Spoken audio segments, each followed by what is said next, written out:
సాంకేతికతను రైతులు కూడా సద్వినియోగం చేసుకుంటున్నారు. ఇంటి వద్దనే ఉంటూ తమ పంట పొలాలలోకి ఎవరైనా వస్తున్నారా, ఏమైనా ఎత్తుకెళ్తున్నారా అని చూస్తున్నారు. అలాంటి వారిలో కొందరే మనం ప్రస్తుతం వరంగల్ జిల్లా రాయపర్తి మండలం పెరకవేడు శివారు గుంటూరుపల్లిలో ఉన్నాం. ఈ ప్రాంతానికి చెందినటువంటి రైతు మునికుంట్ల కృష్ణ గారు గత కొద్ది కాలం కిందట ఈ పంట పొలం వద్ద సీసీ కెమెరాలు ఏర్పాటు చేసుకోవడం అనేటువంటిది జరిగింది. ఇంతకీ ఆయనకి ఈ ఆలోచన ఎందుకు వచ్చింది అనేటువంటి విషయాన్ని తెలుసుకుందాం. అన్న నమస్తే అన్న.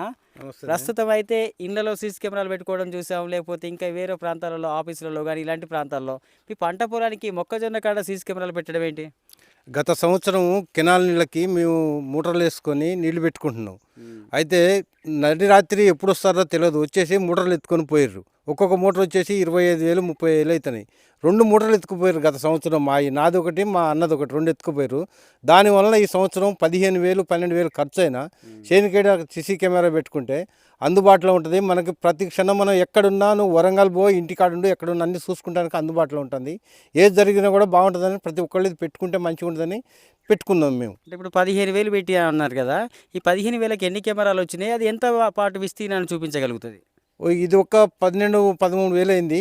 అది వచ్చేసి మనకి ఎటు ఒక 70 నుంచి 50 మీటర్ల వరకు కంప్లీట్గా ఎవరు మనిషి పోతాడు, ఎవరేమున్నది క్లియర్గా క్లారిటీగా మనం చూపించగలుగుతుంది. అంటే కనబడమేనా, శబ్దాలు వినిపించడమేనా? శబ్దాలు అంటే మనం ఇంటికాడుండి ఏదైనా శబ్దం చేసి వినొస్తుంది, ఆడెవరైనా పోతుంటే మనం పిలిచినా వాళ్ళకి వినొస్తుంది.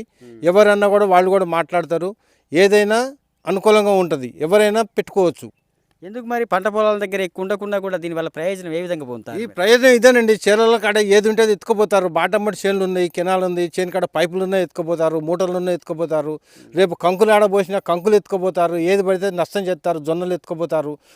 అన్ని బస్తాలు ఏంటో ఎత్తుకొని పోతారు చేను కాడ. ఇది ఉండటం వలన మన చేను కాడ ఉన్నా లేకున్నా ఎసుంటి ఇబ్బంది లేదు. కనీసం ఒక పైపు కానీ ఒక ఇదే కానీ ఒక కంకె కానీ ఏది ముట్టుకోరు. వాళ్ళు మనిషి అవ్వడం మనం కొంచెం సౌండ్ చేస్తే అదే ఎవరో ఉన్నారన్న సైలెంట్తోని ఆడ నిలబడకుండా వెళ్ళిపోతారు చేను కాడ. ఇప్పుడు మీ ఊర్లో ఎంతమంది సీసీ కెమెరాలు పెట్టారు? మీరు ఒక్కరేనా, ఇంకెవరైనా? ఊళ్ళో అయితే ఫస్ట్ నేను ఒక్కడనే పెట్టినా. నన్ను చూసి తదిమారు రైతులు కూడా తీసుకొచ్చి పెట్టుకుందామని అనుకుంటున్నారు. ఇంకా ఒకవేళ సీసీ కెమెరాలు ఇప్పుడు ఈ రికార్డ్ అనేటువంటిది మీ ఇంటి వద్ద స్టోరీ అవుతుందా, పంట పొలం వద్దనేనా? ఆ స్టోరేజ్ దాంట్లోనే మెమరీ కార్డు ఉంటుంది. మనం ఎప్పుడంటే అప్పుడు చూసుకోవచ్చు, మన సెల్లో ఉంటుంది. కాకపోతే నైట్ పూట మనం చూడకపోయినా కూడా ఆ మెమరీ కార్డు తీసి వేరే బాక్స్ వేసుకొని మనం దాన్ని కూడా చూసుకోవచ్చు. మరి ఇటువంటిప్పుడు కొన్ని రకాలైనటువంటి ఏంటంటే ఎవరైనా ఎత్తుకపోవాలనేటువంటి ఆలోచన ఉంటే ఆ మెమరీ కార్డుతో సహా ఎత్తుకపోతే మీరు చేసేది ఏముంటుంది? చేసేది ఉంటే అక్కడికి పోయేటప్పటికి ఆయన ఆల్రెడీ తీస్తుంది కదా, అది సీసీ కెమెరా కాడికి పోయేటప్పటికి ఆల్రెడీ రికార్డ్ చేస్తుంది. అది సెల్లుకు లింకేజ్ మా పెట్టుకున్నారు. సెల్లుకు లింకేజ్ ఉన్నది. ఆ లింకేజ్తోని అది ఎమ్మటే బయటకు వచ్చేస్తుంది. మనం ఎక్కడ చూసినా కూడా మీకు కనబడుతుంది ఎవరు వచ్చారు, వాడికి కనపడుతుంది. కాబట్టి కొంత అయితే కొంత సేఫ్ సైడ్ ఉన్నది. ఇక మొత్తం అని అంటే దాన్ని చెప్పలేదు, చాలా 99% సేఫ్ సైడ్ ఉందండి. మాకు ఎలాంటి ఇబ్బంది లేదు. దాన్ని చూసి అరే ఏడైందో పెట్టిర్రు, నైట్ లైట్ వెలుగుతుంది, సోలార్తో పెట్టినాం, నైట్ లైట్ వెలుగుతుంది, అరే ఏడైందో ఉందని చెప్పి ఇటు ఎవ్వరు ఇప్పుడు అలాంటిది అయితే జరుగుతలేదు మా దగ్గర. అంటే సెల్లలో ఇంటికాడ కూర్చొని చూసుకుంటాం, సెల్లో ఇంటికాడ కూర్చొని చూసుకుంటామండి మేము. మంచిగా అందుబాటులో ఉన్నది అదైతే. ఓకే, ఇదండి పరిస్థితి.